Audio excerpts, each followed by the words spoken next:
Montbazin est une commune de 3000 habitants située entre Sète et Montpellier, reconnue territoire engagé pour la nature. Nous avons engagé un programme de désartificialisation et de végétalisation en zone urbaine et nous débutons cela par la cour de notre complexe scolaire qui comprend les écoles maternelles et élémentaires. Depuis de nombreuses années, les enseignants comme les parents d'élèves réclamaient la rénovation de ces cours. L'une était très minérale, l'autre fortement érodée. En réponse, nous avons conçu un projet qui répond à de nombreux enjeux au bénéfice des écoliers, des enseignants, des agents de la commune et plus largement de tous les citoyens. Car il permet à la fois de traiter les problématiques d'inondation tout en créant un îlot de fraîcheur améliorant le confort. Nous mettons en place un projet pédagogique autour de la biodiversité et ceci en respectant des principes évidents de sobriété. Nous avons fait face à un véritable défi logistique en menant de front 3 projets sur la même année. Nous avons mis en place une rénovation énergétique des bâtiments scolaires qui permet de répondre au changement climatique et également ouvert un self-service qui permet de limiter le gaspillage alimentaire.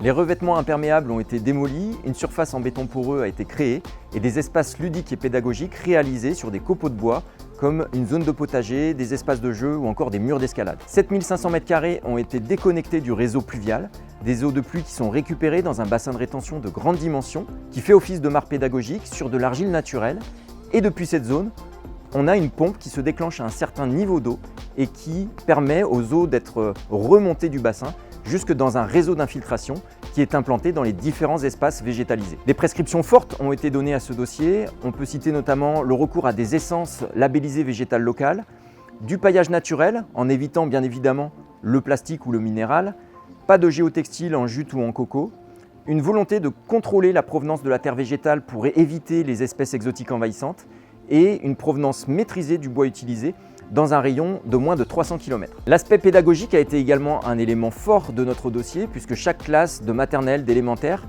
a suivi 4 animations tout au long de l'année en complémentarité avec notre aire terrestre éducative et notre atlas de la biodiversité communale des Garrigues. Des fiches animation ont également été réalisées pour les enseignants, pour nos agents du centre de loisirs, pour que la cour soit utilisée tout au long de l'année et certains l'appellent déjà la cour magique.